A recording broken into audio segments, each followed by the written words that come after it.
Hello friends, मैं खुशहाल आप सभी का स्वागत करता हूं हमारे यूट्यूब चैनल पर। आज की हमारी डिक्टेशन है वॉल्यूम नंबर 15 से transcription number 320। Get ready, start. Sir, as honorable members are well aware, the production of coffee is of great importance not only to the coffee consumers but also to the national interest of the country. It is a fact that not only the internal consumption of coffee has increased but also Indian coffee is loved for its quality in outside countries. Though it is not an export commodity bringing in foreign exchange in very large dimensions, it does bring in a fairly good income to the growers, and it is in our interest to develop the coffee industry. With that view, we have brought forward this measure, and we are making principally two structural alterations or amendments in the original scheme of the Coffee Board. Taking the amendments sought to be made by this bill serially, I would first invite attention to Clause 6 of the bill, which deals with the structure of the new board.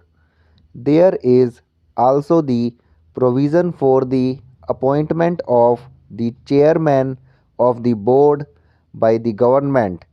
This has been the subject matter of some controversy, as honorable members are quite aware, and I would like to deal with that matter quite briefly. I shall also be happy to give my reactions to such observations as may be made during the course of the debate. It has been considered in certain quarters that government in introducing this amendment is trying to do something unjust to the growers. Firstly, the original act contained a provision for the election of the growers' organizations by panels. That was the understanding underlying the amending bill. This is one sore point, and I might start with that observation from now. Really speaking, government could have absolutely no interest in affecting the growers adversely. We cannot kill the goose that lays the golden egg. If we kill the industry, no one could hope to develop in this country. No doubt, sometimes things happened in the past and they made government come to the conclusion that the coffee board at that time did not do all in its power to see to it that the prices were under control. We have to strike a sort of golden mean.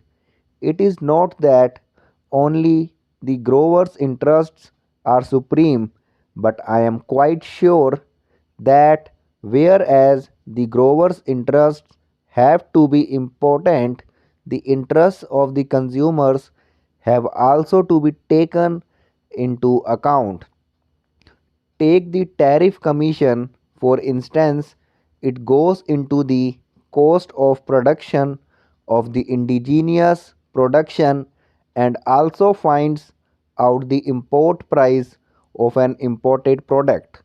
If the import value of an imported article is rupees 30 and the cost of production of a local article is rupees 20, the commission tries to cover the gap of rupees 10 and add a little more so that the indigenous product may not work with an initial disadvantage vis a vis the import product that is what they do.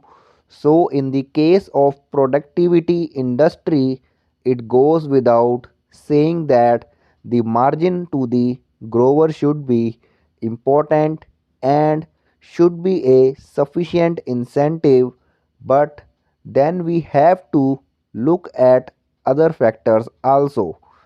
Take the case of silk for instance. Silk is a relevant example. Supposing we stop all imports, the growers might get rupees 58 or rupees 60 per pound, whereas the tariff commission price would be round about rupees 32 per pound, giving a margin for the handicap sustained by local production.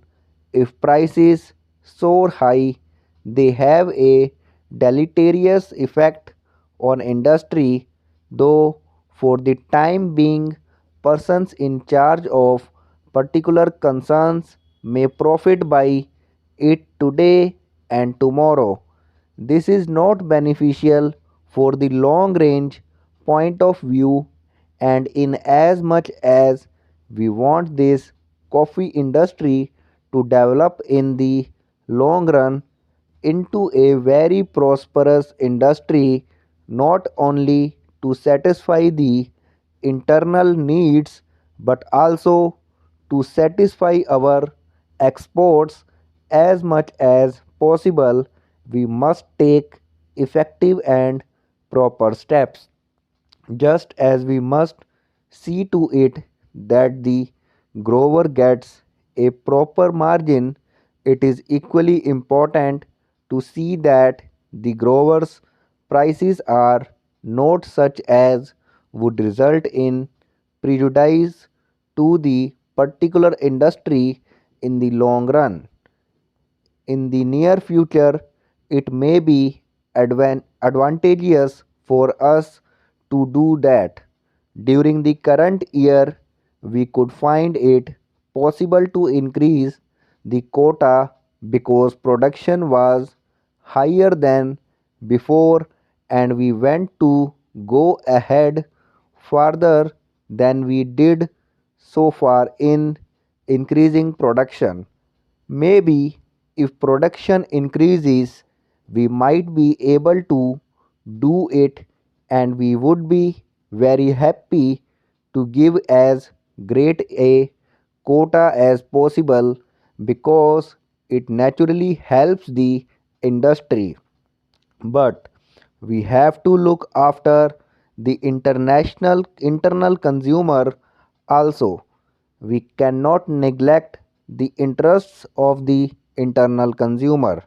We believe also in coffee spreading to other parts. Recently in Parliament House we have seen how popular coffee is growing day by day, not only hot but also cold.